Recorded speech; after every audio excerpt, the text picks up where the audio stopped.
Opinions and stories around the game we love, told by your favorite storytellers. Stay up to date with all things cricket. Subscribe to Crickbuzz's YouTube channel and press that bell icon now. Middle over सच में एक ऐसी जगह रही है जहां पर भारतीय टीम और साउथ अफ्रीकन टीम के बीच में इस ओडीआईज में बड़ा फर्क दिख रहा है। अगर आप देखें पहले ओडीआई में भी तो वो रन रेट भी देख लें, उसके अलावा विकेट्स देख लें, जो 6 विकेट्स गवाए वहां पर उन्होंने। अगर आप कंपेयर करें, साउथ अफ्रीका के 2 विकेट्स गिरे और उसी वजह से वो रन्स में भी इजाफा हुआ। सेम चीज दूसरे ओडीआई में, वहां 5 विकेट्स भारत ने गवाए, सिर्फ 3 विकेट साउथ अफ्रीका ने गवाए। एक तो कि मिडिल ओवर्स जो होते हैं वो ऑफकोर्स बहुत इंपॉर्टेंट होते हैं, लेकिन इसके पीछे वजह क्या है, क्यों हो रहा है ऐसा बार बार?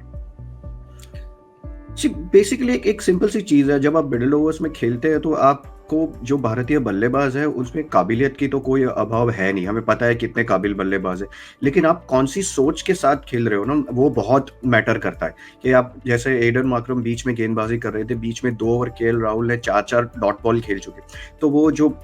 मैं हमेशा बात करता हूँ कि प्रोएक्टिव थिंकिंग, जब स्पिनर्स आते हैं तो स्ट्राइक रोटेशन बहुत इंपॉर्टेंट होता है, वो हमें वो देखने को नहीं मिला। और वो केएल राहुल की थोड़ी कैप्टनसी में भी हमें थोड़ी कंजर्वेटिव दिख रहा है, पर अनफॉर्चुनेटली वही चीज उनकी बैटिंग में भी हो रही है। बट बिकॉज ऋषभ पंत ने अच्छी बल्लेबाजी करी तो आपको उतना ज्यादा डिफरेंस लग नहीं रहा, पर मुझे लग रहा है कि जब बीच में आपको बल्लेबाजी करनी होगी, 5 फील्डर जब अंदर होते हैं तो आपको एक आध बार चांस लेना होता है, या आपका मिड ऑफ का फील्डर अंदर होता है या स्क्वायर लेग का फील्डर अंदर होता है, तो कहीं ना कहीं आपको थोड़ा सा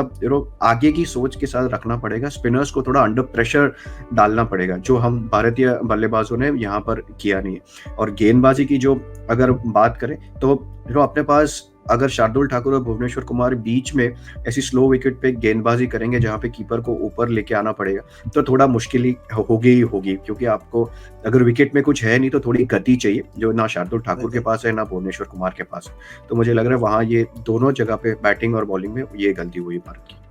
बिल्कुल जैक, जैसा पार्थिव ने कहा कि भाई वहां पर स्पिनर्स पर दबाव डालना था बल्लेबाजों को, भारतीय बल्लेबाजों ने तो नहीं डाला, लेकिन साउथ अफ्रीकी बल्लेबाजों ने भरपूर दबाव डाला भारतीय स्पिनर्स पर। और मिडिल ओवर्स ना एक ऐसी जगह थी जहां भारतीय फैंस को आदत हो गई थी देखने की कि भाई भारतीय टीम तो एक्सेल करेगी ही करेगी, लेकिन 2019 के बाद से हमने पहले भी आंकड़े देखे थे, पिछले मैच में भी बात करी थी कि वो हो नहीं रहा है। क्या उसकी वजह ये है कि आपका स्पिन कॉम्बिनेशन नहीं बैठ पा रहा है? भारत ने बहुत सारे स्पिनर्स ट्राई कर लिए हैं, अगर आप पूरी फहरिस्त देखें तो 2019 विश्व कप के बाद से इतने स्पिनर्स आप ट्राई कर चुके हैं, क्या वहां पर कुछ कंफ्यूजन दिख रहा है? नहीं, मैं कंफ्यूजन तो नहीं यूज करना चाहूंगा यहाँ पर शब्द, लेकिन अगर आप बात करोगे ना तो खेल ऐसे ही चलता है ना, कि जब आप एक सक्सेस के रूप से देखते हो कि मिडिल ओवर्स बहुत अच्छे जा रहे थे तो बहुत सारी चीजें अच्छी हो रही थी, आप गेंदबाजी का रिदम कह लीजिए या फील्ड प्लेसमेंट या सामने वाले बल्लेबाजों पे प्रेशर, लेकिन जब आपके लिए ये सारी चीजें नहीं चल रही है तब आपको जरूर कुछ ना कुछ अलग करना होगा। कि जो आप पहले से करते आ रहे हो ना, अगर उससे आपको रिजल्ट नहीं मिल रहा है तो आप उसी अप्रोच के साथ जाओगे तो चांसेस कुछ दूसरा रिजल्ट मिलने के कम हो जाते हैं। तो मैं ये देखना चाहूंगा कि मिडिल फेज में जरूर कुछ अलग तरीके की रणनीतियां आप अपना सकते हो, कुछ अलग तरीके की फील्ड प्लेसमेंट आप कर सकते हो, क्योंकि जब आप साउथ अफ्रीका की बल्लेबाजी की बात कर रहे हो तो सिंगल्स कहाँ पे ले रहे हैं आपको वो एनालाइज करना होगा, और वहां से फिर आपको कुछ अलग फील्ड पोजीशन करके उनके ऊपर प्रेशर बढ़ाना होगा ताकि वो कुछ मिस्टेक करे, क्योंकि अगर आप वो नहीं करोगे तो आप जो वो प्लानिंग के साथ आए उसके साथ चल रहे हो तो उसका फायदा आपको होने के चांसेस बहुत कम हो जाते हैं। साउथ अफ्रीकाई बल्लेबाजी को ज्यादा होगी क्योंकि उस तरीके से वो प्लानिंग करके आए।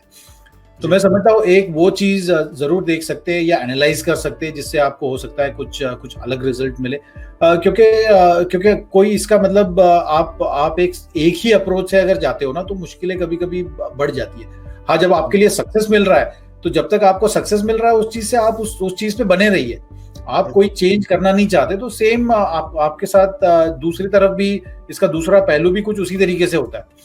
तो वो एक चीज आप कर सकते हो। दूसरी चीज ओडीआई क्रिकेट में अगर आप देखोगे ना तो T20 फॉर्मेट से ओडीआई फॉर्मेट एक चीज में अलग है। जब आप पार्टनरशिप ब्रेक करते हो और अगर आप दो बल्लेबाज वहां पर मौजूद है तो दूसरे बल्लेबाज की ये ज्यादा रिस्पॉन्सिबिलिटी हो जाती है कि वापस एक गियर शिफ्ट करके थोड़ा नीचे आके, मतलब पारी को थोड़ी अगर धीरे भी होती है तो चल सकता है, लेकिन उस फेज से आगे बढ़िए। तो वो चीज हमें देखने नहीं मिली है। जो एक T20 फॉर्मेट में हम देखते हैं कि जो सेट बल्लेबाज है वो ज्यादा फिर अग्रेसर होता है, या अग्रेसिव रूप से खेलने की कोशिश करता है, अटैकिंग रूप से खेलने की कोशिश करता है जब विकेट गिरती है। लेकिन ओडीआई फॉर्मेट में कुछ अलग तरीके से अप्रोच किया जा सकता है क्योंकि आपके पास समय ज्यादा होता है। तो वो एक चीज मुझे लगता है कि बैटिंग के रूप से अगर आप बात करोगे कि मिडिल ऑर्डर में जो 7 विकेटें गिर रही थी, 2 या 3, उसके कारण आप फंस रहे हो गेम में, तो वो अगर आपको अवॉइड करना है तो जो सेट बल्लेबाज है, अगर आपने देखा कि पिछले मैच में भी केएल राहुल आउट हुए, फिर ऋषभ पंत आउट हुए, तो 2 सेट बल्लेबाज आपके आउट हो गए और 2 नए बल्लेबाजों को जब पारी संभालनी होती है तो उतना ज्यादा समय लगता है। अगर एक सेट बल्लेबाज उस वक्त वहां पे होता है तो उतना कम समय लगता है। तो वो एक चीज आप जरूर देख सकते हो या उस पर चर्चा करके क्या रास्ता निकाल सकते हो, वो जरूर बात हो सकती है।